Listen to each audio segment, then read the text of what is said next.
দীর্ঘ 12 বছর পর মেষ রাশির চতুর্থ স্থানে বৃহস্পতি। 2026-এ গোল্ডেন টাইম, সব স্বপ্ন পূরণ হবে। নমস্কার বন্ধুরা, আপনাদের সকলকে স্বাগত জানাই। আজকে আমাদের আলোচনার বিষয় হলো 2026 সালে মেষ রাশি এবং মেষ লগ্নের জাতক ও জাতিকাদের জীবনে আসতে চলা এক বিরাট পরিবর্তন নিয়ে। ধরুন কোনো একদিন সকালে আপনি ঘুম থেকে উঠলেন, দেখলেন আপনি যে সরকারি চাকরির জন্য বা নিজের স্বপ্নের কেরিয়ারের জন্য বছরের পর বছর হাড় ভাঙা কষ্ট করেছিলেন, রাত জাগছিলেন, সেই চাকরিটা আপনি পেয়ে গেছেন। কিংবা ধরুন আপনি যাকে ভালোবাসতেন তার সাথে আপনার বিয়ে ঠিক হয়ে গেল। যে পরিবার আপনাদের সম্পর্ক কোনোভাবেই মানছিল না, তারা হঠাৎ হাসি মুখে মেনে নিয়েছে। অথবা ধরুন আপনি হঠাৎ করেই একটা বড় লটারির টাকা পেয়েছেন, আপনার সব ধার বাকি শোধ হয়ে গিয়েছে, আপনার অর্থনৈতিক অবস্থা বিশাল উন্নতি হয়েছে, আপনার সব স্বপ্ন যেন চোখের সামনে পূরণ হচ্ছে। কেমন লাগবে তখন? মনে হবে না যে এটা কোনো স্বপ্ন নয় তো? ঠিক এই রকমই একটা গোল্ডেন টাইম দীর্ঘ 12 বছর পর আপনার জীবনে শুরু হতে চলেছে। দেবগুরু বৃহস্পতি মেষ রাশিতে ঠিক চতুর্থ স্থানে গোচর করতে চলেছে। এই ভিডিওতে আমি আপনাদের বিস্তারিত জানাবো এই দেবগুরু বৃহস্পতি কতদিন এই ঘরে থাকবে, কোন কোন ঘরে তার শুভ দৃষ্টি দেবে এবং এর ফলে আপনার কর্মজীবন, প্রেম ও আর্থিক অবস্থায় কী প্রভাব পড়বে। তাই ভিডিওটি একদম স্কিপ না করে শেষ পর্যন্ত দেখুন। বৃহস্পতি প্রভাব জানার আগে মেষ রাশি জাতক ও জাতিকাদের একটু বুঝে নেওয়া দরকার। মেষ রাশি হলো অগ্নিতত্ত্বের রাশি, আর এর অধিপতি হলো সেনাপতি মঙ্গল। আপনারা অত্যন্ত সাহসী, এনার্জেটিক এবং স্পষ্ট বক্তা হন। যে কোনো কাজে আপনারা সবার আগে ঝাঁপিয়ে পড়তে ভালোবাসেন, কিন্তু আপনাদের সবচেয়ে বড় ভুল হলো আপনাদের রাগ এবং অধৈর্যতা। আপনারা কোনো সিদ্ধান্ত নেওয়ার আগে খুব বেশি ভাবেন না, হঠকারী সিদ্ধান্ত নিয়ে ফেলেন, একটুতেই রেগে যান এবং অনেক সময় রাগের মাথায় এমন কিছু কথা বলে ফেলেন বা কাজ করে বসেন যার জন্য পরে আপনাদের পস্তাতে হয়। এছাড়াও অনেক কাজ আপনারা প্রবল উৎসাহ দিয়ে শুরু করলেও ধৈর্য হারিয়ে মাঝপথে ছেড়ে দেন। আপনাদের এই অতিরিক্ত রাগ এবং ধৈর্যহীনতাই আপনাদের উন্নতি পথে সবচেয়ে বড় বাধা হয়ে দাঁড়ায়। কিন্তু এবার সময় এসেছে এই ভুলগুলো থেকে বেরিয়ে আসার। এই গোল্ডেন টাইম আসার আগে 2026 সালে এই সময় পর্যন্ত আপনারা কী কী সমস্যার সম্মুখীন হচ্ছেন তা আমি ভালো করে জানি। পারিবারিক অশান্তি, কথায় কথায় বাড়িতে অশান্তি, মা বাবার সাথে বা আত্মীয়দের সাথে অকারণে মতবিরোধ এবং মানসিক দূরত্ব তৈরি হয়েছে। কাজের জায়গায় আপনার পরিশ্রমের কোনো দাম দেওয়া হচ্ছে না, বসের সাথে ঝামেলা বা প্রমোশন আটকে থাকা নিয়ে আপনারা হতাশায় ভুগছেন। টাকা আসছে ঠিকই কিন্তু জমার ঘরে শূন্য। পুরনো ঋণ শোধ করতে গিয়ে হঠাৎ কোনো বড় খরচের ধাক্কায় আপনারা দিশেহারা হয়ে পড়েছেন।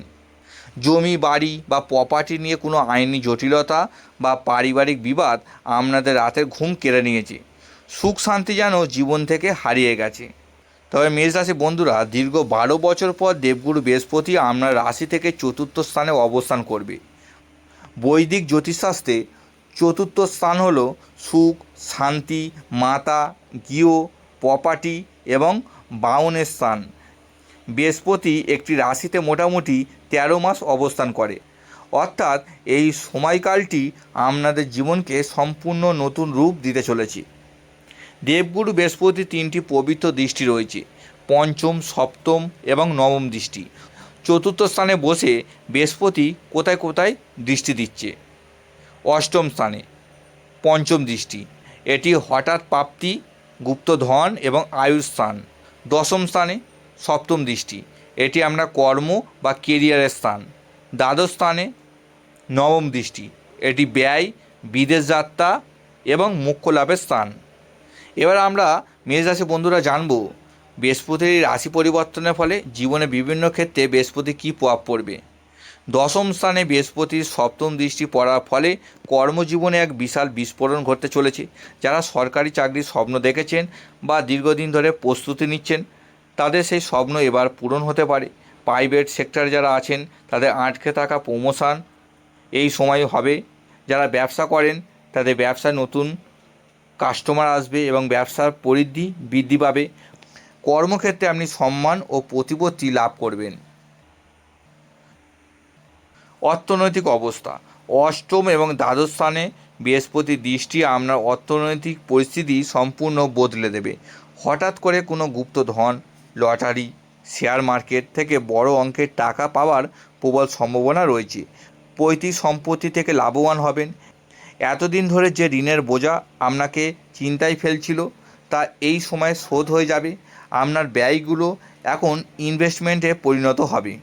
যেহেতু বৃহস্পতি চতুর্থ স্থানে বসে আছে, তাই আপনার পারিবারিক সুখ শান্তি পুনরায় ফিরে আসবে। মায়ের স্বাস্থ্যের উন্নতি হবে। যারা নিজের বাড়ি বা গাড়ি কেনার স্বপ্ন দেখছিলেন, তাদের সেই স্বপ্ন পূরণ হওয়ার এটি সেরা সময়। প্রেমের ক্ষেত্রে যারা এতদিন বাধা পাচ্ছিলেন, পরিবারে অমত ছিল, সেই বাধা এবার কেটে যাবে। পরিবার আপনাদের সম্পর্ক মেনে নেবে এবং বিয়ের সানাই বাজার যোগ তৈরি হবে। বিবাহিত জীবনে পারস্পরিক বোঝাপড়া অনেক মজবুত হবে। কিভাবে এই গোল্ডেন টাইমকে কাজে লাগাবেন মেষ রাশির বন্ধুরা? 2026 সালে আগামী 7 মাস আপনার জন্য অত্যন্ত গুরুত্বপূর্ণ এবং টার্নিং পয়েন্ট হতে চলেছে। এই সুবর্ণ সুযোগকে কাজে লাগাতে হলে আপনাদের কিছু বিষয় অবশ্যই মাথায় রাখতে হবে। নিজের রাগ এবং জেদ সম্পূর্ণ নিয়ন্ত্রণে রাখুন। হঠকারী সিদ্ধান্ত নেওয়া থেকে বিরত থাকুন। কর্মক্ষেত্রে এবং পরিবারে ধৈর্য বজায় রাখুন। মনে রাখবেন, ভালো কিছু সময় নেয়। সুযোগ এলে তাকে অবহেলা না করে তৎক্ষণাৎ কাজে লাগানোর চেষ্টা করুন। মেষ রাশির জাতক ও জাতিকারা, আপনাদের জীবনের সমস্ত দুঃখ কষ্টের দিন এবার শেষ হতে চলেছে। দীর্ঘ 12 বছর পর আসা এই গোল্ডেন টাইম আপনাদের সমস্ত স্বপ্ন পূরণ করতে চলেছে। তাই মেষ রাশির বন্ধুরা এই প্রতিকারগুলো অবশ্যই করবেন।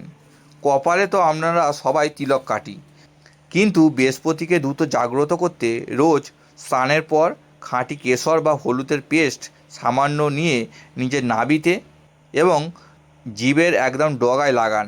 এটি আপনার বাকশক্তি, হজম ক্ষমতা এবং সিদ্ধান্ত নেওয়ার ক্ষমতাকে প্রবলভাবে বাড়িয়ে তুলবে। জ্যোতিষশাস্ত্রে শনি আমাদের পায়ের পাতা এবং জুতোর কারক। আপনার জুতো যদি নোংরা থাকে, ছিঁড়ে যায় বা ঘরে যেমন তেমন ছড়ানো থাকে, তবে শনি কখনোই শুভ ফল দেবে না। নিজের জুতো সবসময় পরিষ্কার করে গুছিয়ে রাখুন। রাতে ঘুমানোর আগে পায়ের তলায় সর্ষের তেল মালিশ করুন। এটি শনিদেবের একটি অত্যন্ত গুপ্ত এবং শক্তিশালী প্রতিকার। আরেকটি প্রতিকার, এটি খুব কম মানুষই জানেন। নিজের ঘরে উত্তর পূর্ব দিকে একটি হলুদ লাইট জ্বালিয়ে রাখুন। এটি বৃহস্পতির পজিটিভ এনার্জি অ্যাক্টিভ করে, বিশেষ করে পড়াশোনা, ব্যবসা ও অর্থভাগ্য শুভ ফল দেয়।